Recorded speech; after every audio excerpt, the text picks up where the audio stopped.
Hello, my relatives. Have you ever found yourself in a place where things seem to be going smoothly? Maybe you're even happy. Things are looking up. Maybe or maybe not, you have that little feeling of the other shoe's gonna drop. And then it does. And you find yourself in a place where you're looking around, and that change just puts you in a place of not having any idea what to do. I've got a story for you today, an old wisdom tale, so please share. Keep these stories alive. Once, when the world was younger, there was a beautiful village right on the edge of this huge lake. And it was so abundant. There was fish on one side, hunting on the other side, and they built themselves a beautiful home. They had things working seamlessly through trial and error to the point that often when they would get visitors, the visitor would come in and see how well and seamlessly things seemed to work and would teach me, how did you put this together? This is incredible. And they would share their information, they would share their wisdom, and they lived pretty happily. The challenges that they had were small, and what they needed to overcome them were readily accessible. They worked well together until one day a fire came. It started out small in the distance. They watched it, they monitored it, but then a wind kicked up and it got big. And it burned fast. And it started coming directly towards them. They met to decide, what are we going to do? They saw it coming. But do we pack up and leave? Do we stay and try to fight it? Is the wind going to kick up again and change the trajectory? Maybe it won't even get to us. And because of the fear, they argued about it. And they argued about it a little too long, until they realized that this thing is just about right on top of them. So they did the only thing they could do. They gathered up the most precious things that they had, and they loaded those things and all the people up into the canoes and went into the lake. And they all sat in the lake and watched this massive blaze burn their world down. They sat in the canoes and watched the smoke lifted up into the sky, darkened out the sun, and all around them was this blaze like no one had ever seen before. And some of them cried. Some of them screamed, some of them called out to Creator, some of them sat just defeated as they watched everything that they had worked for, everything that they had built, who they thought they were, their homes, their efforts, the things that they loved, burned to the ground. They had to stay in those canoes for a day and a night before the blaze finally calmed down. When they finally brought the canoes back to the shores, they stood in the smoking wreckage of everything that they had loved, their safety, their security, their processes, all that they have known their entire lives. And as they looked around,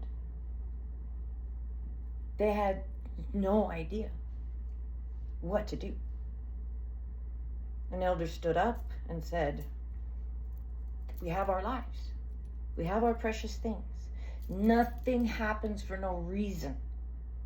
There has to be a reason for this. And many voices in the community were raised in anger. How can you say that? Everything is gone. There's a reason for this? A reason for this wreckage? No, there cannot be. We were good. We did good. We worked hard. We shared our knowledge. We did everything in the light of Creator that was good. How can you say this is with reason? Some of them said, no, we're being punished. We must have done something to offend Creator. Because otherwise, why would Creator take everything from us? Everything from us. There's nothing even left anywhere around the lake. No place for us to go. The fire has taken everything. We must have done wrong. And others sat in just emptiness. Don't know what to do. I don't know where to go. So as they dug through the ruins, their faces and their hands black with the ash, trying to find if anything remained, they found one thing. And of course, it was the elder who recognized it, right? This stone. This is the first stone that we laid when we began to build this village. The first stone of the fire pit that sits in the center of the village. Before any of it existed, this stone we placed with prayers and visions and dreams of what this place could be. And a hush fell upon the village. That's right. We have done this before. Maybe it was before many of the young people had ever experienced, but we have done this before. There was nothing. But everything we learned, all the ways in which we grew, each other, we built this. And if we built it once, then we can build it again. And so one of the men stepped forward and gathered that stone and said, let us begin anew. What else can we do? Sit and cry? Sit and argue? Sit in frustration and pain, hopelessness, despair? We've done it once. We can do it again. So they got back in the canoes with what was left of their precious things, the things that they thought to save, the important things. And they took all that they had learned, their experience, their memories of happiness and what life could be, and set out across the lake in search of their new beginning.